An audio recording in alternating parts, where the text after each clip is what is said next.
చాలా మంది ఆంధ్రకు సంబంధించిన విద్యార్థులే ఉంటారు. ఎందుకంటే లాస్ట్ టైమే చూసాం కదండి, ఎలక్షన్స్ టైంలో ఏపీలో ఎలక్షన్స్ జరుగుతున్నప్పుడు హైదరాబాద్ సగం ఏంటి 70-80% ఖాళీ అయిపోయింది.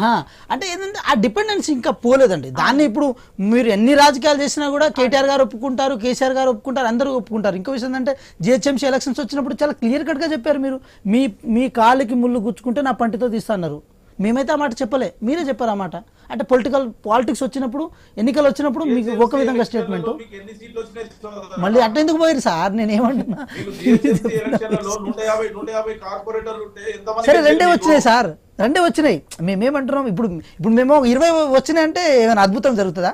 ఏం జరిగేది ఏం లేదు. మేమేమంటున్నాం రెండే వచ్చినాయి, అది కాదు ఇక్కడ ఇంపార్టెంట్. సో మీరు ఏదైతే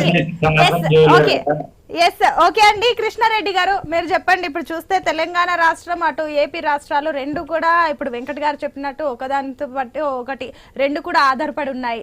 మొత్తం మీద చూసుకున్నట్లయితే అటు పోర్ట్ల విషయం కానివ్వండి, ఇంకా ఇతరత్ర విషయాలు, విద్యుత్ కానివ్వండి, జలవనరుల విషయం కానివ్వండి, ఇవన్నీ విషయాల్లో కూడా రకరకాలుగా అయితే చర్చలు జరుగుతున్నాయి. ఏంటి ఫైనల్ గా చూస్తే అటు గతంలో జరిగిన చర్చలు అయితే ఫలించలేవు, ఆ రకమైన ఫలితం అయితే మనం చూడలేము. ఈసారి చంద్రబాబు నాయుడు, రేవంత్ రెడ్డి ఇద్దరు భేటీ అవుతున్నారు. మరి ఈ భేటీ సఫలీకృతం అవుతుంది అనుకుంటున్నారా? ఏమనుకుంటుంది బీజేపీ? మేడం, ఇప్పుడు కలిసిన సీఎంలదైతే భేటీ అయితే మనం అందరం ఆహ్వానించాల్సిందే. కూడా నాకు తెలిసినంత వరకు చంద్రబాబు నాయుడు ఒక విజనరీ కాబట్టి ఆయన ఆలోచన విధానము ఒక డెవలప్మెంట్ ఉంటుంది, కన్స్ట్రక్టివ్ ఉంటుంది కాబట్టి మనం అందరం ఆహ్వానించిన విషయము. ఇంకొకటి, ఈ పోర్టుల విషయంలో కానీ మిగిలిన వాటిలో వాటాలు అడగడం కానీ, ఇప్పటికే జాతీయ సంస్థలు, అంతర్జాతీయ సంస్థలు పోర్టులను లీజుకు తీసుకోవడము, వాళ్ళ అభివృద్ధి చేయడము, ఇప్పుడు వచ్చే టెక్నాలజీ ప్రకారము పోర్టులలో ఎస్టాబ్లిష్ చేయాల్సిన అవసరం ఉంది. ఇప్పుడు వచ్చే షిప్స్ కూడా అన్ని టెక్నాలజీ బేస్డ్గా వస్తున్నది. అక్కడ ఇన్ఫ్రాస్ట్రక్చర్ కూడా టెక్నాలజీ బేస్డ్ గా పోర్టులను ఎస్టాబ్లిష్ చేయాలి. ప్రభుత్వ రంగ సంస్థలు తీసుకుంటే ఏమవుతుందంటే ఇప్పటికీ వాటిని మెయింటైన్ చేయలేక చేతులు ఎత్తేస్తేనే ప్రైవేటైజేషన్కి వెళ్ళడం జరుగుతుంది. కాబట్టి పోర్టులలో వీళ్ళు వాటర్లు అడగడము, వీటిని అడగడము, ఇవన్నిటికంటే ముందు రాష్ట్ర ప్రయోజనాల గురించి కొంత ఆలోచన చేయాలి. పక్క రాష్ట్రాలలో ఉన్న వాటాల కంటే ముందు మన తెలంగాణలో ఏదైతే నష్టపోయామో, గత 10 సంవత్సరాలలో ఏదైతే దోపిడీ జరిగింది, కాళేశ్వరం ప్రేజ్ మీద కానీ, మిషన్ కాకతీయ మీద కానీ, అలాగే తెలంగాణ హైదరాబాదు చుట్టుముట్టు భూములలో ఎలా అక్రమాలు జరిగినాయి, అలాగే ఏ శాఖలలో ఇప్పుడు మనం అన్నింటినీ కూడా నిన్న మొన్నటి వరకు చర్చలలో పెట్టినాం.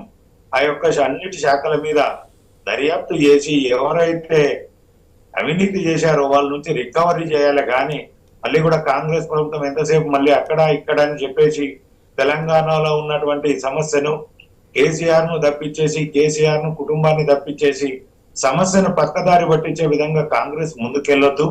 కాంగ్రెస్ మొన్న ఏదైతే ప్రభుత్వం ఏర్పరిచిన తర్వాత గత ప్రభుత్వం పైన ఆరోపణలు చేసింది, ఆరోపణలలో నిజాలున్నాయని ఏదన్నది, ఆ నిజాలన్నింటినీ నిక్కుదేల్చి అవినీతి పరులను జైలుకు పంపించే విధంగా కాంగ్రెస్ ప్రభుత్వం చర్యలు తీసుకోవాలి.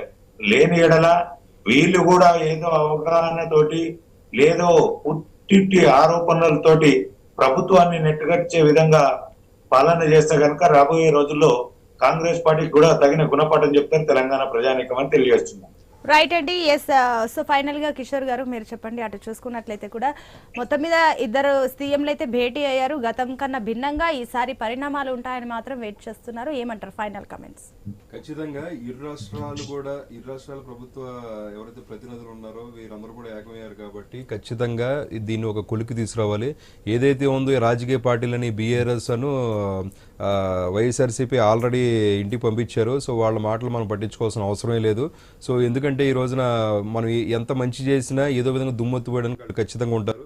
ఈ రోజున ఏదైతే ఉన్నాయో నీటి సమస్యలు కానీ, లేదంటే ఒక ప్రాంత సమస్యలు కానీ, లేదంటే ఒక భూమి సమస్యలు కానీ, లేదంటే ఒక ఆర్థిక మాన్యాలు కానీ, ఇవన్నీ కూడా పరిగణలోకి తీసుకొని ఖచ్చితంగా దాని మీద వర్కౌట్ చేయగలిగితే, అంతేకాకుండా ఈ రోజున కార్పొరేషన్లు కూడా 81 షెడ్యూల్ 9, షెడ్యూల్ 10 ఉన్నాయి. షెడ్యూల్ 9లో కూడా లాస్ట్ టైమే 81 కార్పొరేషన్స్కి 79 కార్పొరేషన్స్ అంతా కూడా ఓకే అయింది. ఎందుకంటే ఆల్రెడీ లాస్ట్ టైం కమిటీ వేశారు, ఆ కమిటీలో కూడా సిఫార్సు అంతా కూడా అయిపోయింది. అది ఇంకా 2 కార్పొరేషన్లను, అంతేకాకుండా షెడ్యూల్ 10లో ఉన్న ఒక ఇష్యూస్, అంతేకాకుండా ఎంప్లాయీస్ కూడా ఇప్పుడు అదే ఆశ్చర్యమైన విషయం ఏంటంటే 700 మంది ఎంప్లాయీస్ కూడా అంటే క్లాస్ 4 కేటగిరీ వాళ్ళు కూడా అందరూ కూడా చాలా మంది వరకు ఆంధ్రప్రదేశ్ వెళ్ళిన పరిస్థితి. ఎందుకు వాళ్ళని ఈ రోజు వరకు కూడా తీసుకురాలేదు బీఆర్ఎస్ గవర్నమెంట్? అంటే ఈ 10 సంవత్సరాలకు ఏం చేసిందంటే ఖచ్చితంగా బీఆర్ఎస్ గవర్నమెంట్ కూడా కేవలం నిద్రపోయింది. ఎక్కడ ఆస్తులు దొరుకుతాయి, ఎక్కడ సొమ్ము దొరుకుతుందని చెప్పి కేవలం చూడడమే సరిపోయింది. దీన్ని బట్టి కూడా ఏంటి ఈ రోజున ఈ చంద్రబాబు నాయుడు గారు కూడా రేవంత్ రెడ్డి గారు కూడా ఇద్దరు కలవడం బట్టి సో ఖచ్చితంగా మనకి పాజిటివ్ రెస్పాన్స్ అనేది వస్తుందని చెప్పి అందరూ ఆశిస్తాం. వెంకట్ గారు మేడం, ఒక క్వశ్చన్ అంటే ఫస్ట్ మేము ఒకటే అంటున్నాం, ఫస్ట్ ఈ భేటీని ఫస్ట్ మనం స్వాగతించాలి. స్వాగతించిన తర్వాత జరిగిన పరిణామాల మీద సరే ఏ